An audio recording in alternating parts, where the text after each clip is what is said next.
안녕하세요, 청소의 달인입니다. 요즘 경기도 어려운데 다들 잘하고 계십니까? 저 같은 경우는 영업을 다니는데 그래도 솔루션 반응이 좀 좋은 편이어가지고 자신감을 가지고 열심히 영업을 하고 있습니다. 많이 이제 노출되면 다 팔 수 있겠다, 뭐 이런 이제 좀 허황된 자신감을 갖고 하고 있는데, 최근에 제가 이제 아는 지인이 청창사 합격 후에 저한테 앱 리뉴얼을 맡겨가지고 요청을 해가지고 그거를 저희가 맡아서 진행하면서 외주 개발에 대해서 한번 얘기를 해보려고 영상을 찍었습니다. 오늘의 주제는 이제 외주 개발사를 잘 고르는 방법인데, 외주 개발사를 잘 골라야 되는 이유가 있죠. 외주 개발사를 잘 골라야 되는 이유를 모르는 사람이 어딨냐라고 하실 수가 있는데, 제 생각에 약간 순진한 부분들이 좀 있으십니다. 일단 외주 개발사를 고를 때 특히나 이제 내가 좀 세신 분들은 어떤 생각을 많이 하냐면, 개발 못해? 그럼 내가 가만 안 둘 거야. 나는 참는 사람이 아니고 소송해가지고 다 돌려받을 거야. 이렇게 생각을 많이 하시거든요. 못 돌려받습니다. 저 같은 경우는 이제 유튜브를 보면서 대표님들 중에 이제 뭐 개발사한테 돈 돌려받았다 이렇게 얘기를 많이 하시는 분들 보면서 좀 신기하다고 생각을 하는데, 그 돈을 돌려받는 게 쉽지가 않거든요. 일례를 하나 말씀드려볼게요. 제가 이제 우리가 개발을 맡겼는데, 그 개발을 하고 뭔가 내가 개발이 늦어지고 해가지고 내가 생각했던 계획이 흐트러졌어요.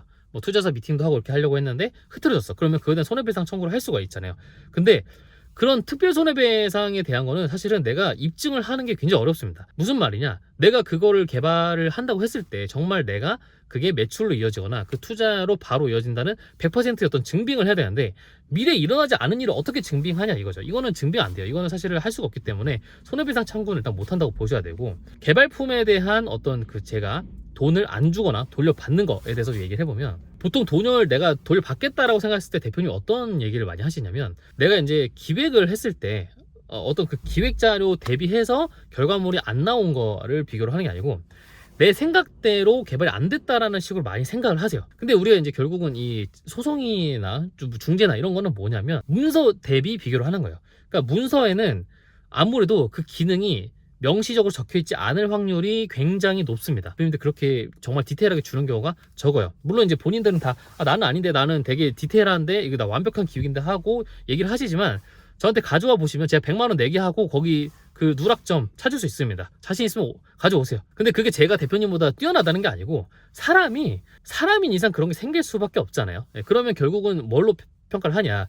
문서 대비 그 개발이 어느 정도 완료가 되었냐라는 걸 평가하는데, 이게 또 버그가 있으면 아예 기능 0이다 이렇게 평가를 하는 게 아니고, 그 소프트웨어 검증 평가를 하는 몇 가지 기준이 있습니다. 근데 그게 버그가 있으면 뭐 예를 들면 만점이 5점인데 한 3점만 준다든지 이렇게 평가를 할 수도 있어요.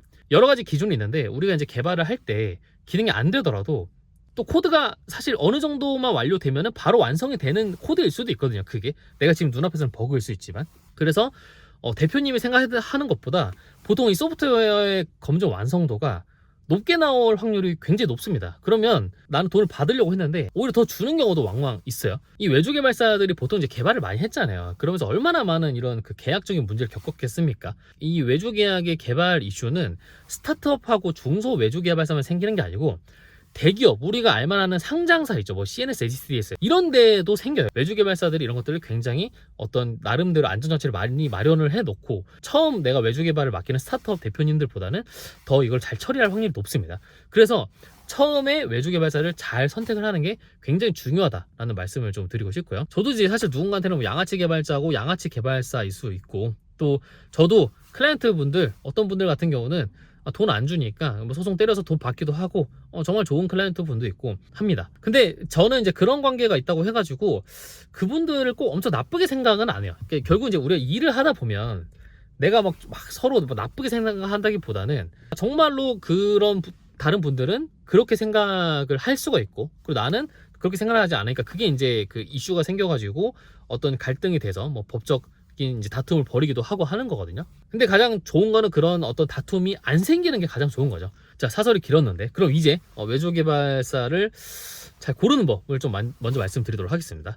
일단은 첫 번째는 저는 그 비슷한 류의 제품이 있는 개발사를 먼저 좀 찾아가는 걸 추천을 드려요. 우리가 이제 제품이 있는 개발사가 외주 개발을 안 한다고 생각을 할 수 있는데, 안 하기도 하지만 하기도 합니다. 저희 같은 이제 사스 서비스 같은 경우는 우리나라 뭐 대장 누구예요? 더존이 있고, 해외 대장 뭐 오라클이나 SAP 이런 데 있죠. 그런데도 이제 구축형으로 커스터마이징 해서 줘요. 그렇기 때문에 실질적으로 많은 이제 제품이 있는 소프트웨어 기업들이 이 온프레미스나 혹은 외주 개발을 진행하고 있기 때문에 그런 것들이 성사가 될 수가 있습니다. 그리고 실제로 가면은 뭐 그 제품이 있는 개발사에서 이 외주 개발을 정말 하는 게 맞는지에 대한 의견을 좀 줄 수도 있을 거예요. 커머스 같은 경우는 정말 개발하는 게 맞냐, 카페24로 시작하는 게 어떠냐, 이런 의견을 줄 수도 있고, 그죠? 근데 사실 이 제품이 있는 개발사하고의 어떤 협업 과정에서 이 개발 안 하게 결정을 많이 하는 건 대표님들이 보통 결정을 많이 하시더라고요.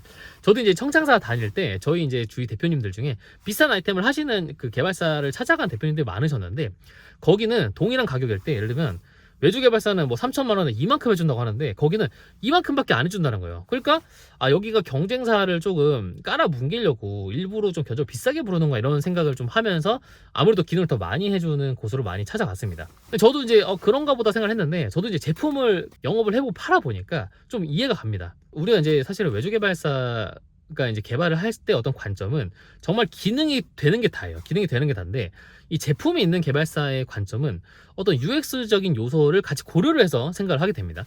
뭐 하다못해 우리가 간단한 게시판 같은 게 있을 때 일반적인 회사 같은 경우 그냥 뭐 메뉴가 40개든 30개든 뭐 다 간에 그냥 한 화면에 다 입력을 하고 거기서 수정을 하고 삭제를 하고 뭐 조회하면 리스트로 이렇게 보여주고 하는 거라면, 이거를 딱 봤을 때도 제품이 있는 회사라면 이거는 어떤 하위 메뉴 개념이 있어야 됐을 수도 있겠다. 그리고 입력하는 정보가 많기 때문에 회원가입이 복잡하면 단계로 나눠지듯이 어느 정도 가이드에 따라서 단계로 나눠줘야지 사용자가 잘 활용을 할 수가 있겠다. 단순 리스트가 아니라 이거를 뭐 캘린더 기반의 뭐 어떤 간트 차트 기반의 UI로 보여줘야 될 수도 있겠다. 이런 개념이 이미 있는 거죠. 근데 그런 게 미팅 때는, 그 짧은 미팅 때는 드러나지 않는 거예요. 그런 것들을 뭐 미리 일일이 다 설명을 할 수가 없고, 기능이 사실 많은 것보다 정말 딥하게 하나라도 우리 경쟁사 제품보다 요거가 뛰어나서 소비자들의 반응을 얻을 수 있게 만드는 게 좀 중요하다라고 사고가 약간 바뀌거든요. 그래서 저는 제품 있는 그 개발사를 만나서 딥하게 만드시는 거를 추천을 드리고요. 제발 그 크게 만들지 마시기를 바라겠습니다. 저도 그렇고 뭐 주위도 그렇고 그다음에 망한 사람 많아요. 제발 그렇게 안 하셨으면 좋겠고, 두 번째는 이제 문서화를 하는 이제 개발사를 좀 찾기를 저는 바라겠습니다. 일단 이제 우리가 몇 년 전만 해도 뭐 에자일이니 스크럼이니 해가지고 문서화 없이 정말 개발만 우리가 딱 컴팩트하게 빠르게 개발을 하고 일주일 단위로 막 배포 쳐내고 이런 것들이 굉장히 유행이었는데, 실질적으로 그게 굉장히 어려워요. 근데 그게 이제 되려면 우리가 내부의 어떤 방향이라든지 비전이라든지 모두 공유가 된 상태로 개발을 해야 되는데, 막상 저랑 되게 오랫동안 일한 저희 직원들한테 한 명한테 뭘 전달을 하고 다 전달이 간 다음에 맨 마지막에 친구가 저한테 전달을 했을 때 내용이 다를 거라고 저는 100% 생각을 합니다. 사람 간의 어떤 이 커뮤니케이션 문제일 수도 있고, 이해하는 게 다르기 때문에 포인트, 중요하게 생각하는 포인트도 다르고, 정말 우리가 문서 없이 어떤 공통의 목적을 가지고 일을 하는 게 쉽지가 않습니다. 그리고 이게 개발 후에도 문제가 돼요. 제가 아까 어떤 처음에 말씀드렸던 어떤 소송의 문제, 이런 거에도 결국 기준은 문서가 될 것이고, 우리가 유지보수를 진행할 때 이 개발사를 그대로 쓸 수도 있지만 내가 개발자를 고용할 수도 있고 다른 개발사로 변경할 수도 있잖아요. 그럴 때도 문서가 없다면 그거를 소스를 분석을 하는데 굉장히 많은 리소스가 들겠죠. 그리고 소스를 분석하는 것만으로는 알 수 어려운 굉장히 크리티컬한 이슈들이 있을 수가 있거든요. 이런 쓰레기 같은 모듈과 코드가 왜 있지, 도저히 안 쓰는 것 같은데 라고 그거를 없애버리거나 그걸 어떠지 고쳤는데 굉장히 크리티컬한 이슈를 발생시키는 이런 일이 실제로 생길 수도 있습니다. 그래서 문서화가 어느 정도 되어 있는, 어느 정도 문서화를 작업하는 개발사를 찾길 바라고, 보통 되게 초기 스타트업인데 이제 매출이 안 나와서 SI를 바로 하게 된 스타트업들 문서를 잘 안 해요.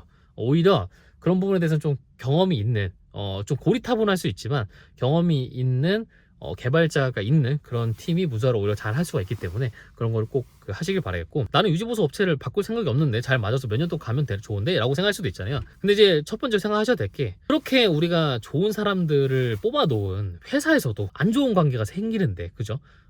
다른 회사인데 그런 관계가 생기지 않겠습니까? 그럼 한번 생각해 보시고, 우리가 일적으로 만나지 않으면 당연히 다 좋은 사람이죠. 근데 일로 만나면 싸울 수가 있고, 두 번째로는 관계가 좋더라도 이 유지보수 개발사가 연차가 쌓이고 거기 내부 직원들의 연차 쌓이면 연봉을 올려줄 수밖에 없잖아요. 그러면 유지보수비가 비싸집니다. 그러니까 그런 이유로 유지보수 개발사를 변경을 하기도 해요. 그래서 이런 이유들이 있다라는 걸 말씀드리고 싶고, 그리고 세 번째는 개발사 꼭 소스를 주는지, 소스 코드를 주는지 꼭 확인을 하시길 바라겠습니다. 저는 사실 요즘도 소스 코드 안 주는 개발사가 있는 줄 몰랐거든요. 근데 좀 있더라고요. 그러니까 일부 코드를 난독화 한다거나 굉장히 이제 프라이빗한 소스를 써가지고 결국에 내가 전체 유지 보수를 하지 못하게 한다거나 이런 일이 생길 수가 있기 때문에 소스 코드 내가 전부 다 활용할 수 있는 건지 꼭 확인을 하시고, 이게 이제 그 계약서에 따라 다르겠지만 여러분이 무슨 소스 코드에 대한 저작권을 다 가져간다라는 개념이랑 약간 다릅니다. 뭐 예를 들면 우리가 이제 어떤 로그인이라는 버튼을 만드는데 네이버 로그인을 작동시키는 어떤 기능에 대한 저작권이라는 게 있기가 힘들겠죠. 그거는 모든 앱이 대부분 있는 거니까. 그건 이제 일종의 우리가 범용 소스라고 표현을 하거든요. 근데 너가 작업한 모든 소스에 대한 어떤 이제 그 접근할 수 있고 내가 그거를 작업할 수 있는 그런 게 확실한지 그런 부분들을 확실하게 체크를 하셔가지고 개발사를 고르셔야 됩니다. 그래서 오늘 영상이 아마 이제 공감이 되시는 분도 있고 안 되시는 분도 있을 거고, 제가 이제 아는 대표님들도 돈을 받겠다고 몇 년씩 소송을 하고, 뭐 그게 이제 클라이언트가 개발사한테 돈을 받겠다 몇 년씩 소송하는 경우도 있고, 당연히 개발사가 이제 클라이언트 돈 받겠다 몇 년씩 소송하는 경우도 있는데, 그게 엄청 리소스를 많이 잡아먹습니다. 그래서 안 하는 게 좋아요. 최대한 안 하는 게 좋기 때문에 개발사를 최대한 잘 고르셨으면 좋겠고, 약간 마음에 안 들어도 어지간하면은 싸우지 않으시기를 바라겠습니다. 결국 그게 이제 소송 경제만 이제 배불리는 거기 때문에, 뭐 이거는 근데 한번 해보셔야 또 공감하실 거예요. 제가 말하면 뭐 또 누구 편든다 이렇게 생각하실 수가 있기 때문에. 저도 이제 기분 나쁜 대표님들 많이 만나는데 그냥 이제 유연하게 넘기거든요. 그래서 아무래도 사업하다 보면은 좀 그런 마인드도 좀 필요하지 않나 이렇게 좀 생각을 하고 있습니다. 또 딴소리 했는데, 아무튼 저도 뭐 열심히 솔루션 영업도 하고 있고, 또 지인한테 이제 외주 개발 관련된 좀 요청을 받아가지고 외주 개발사를 잘 고르는 법에 대해서 한번 찍어보았습니다. 여기까지입니다. 안녕.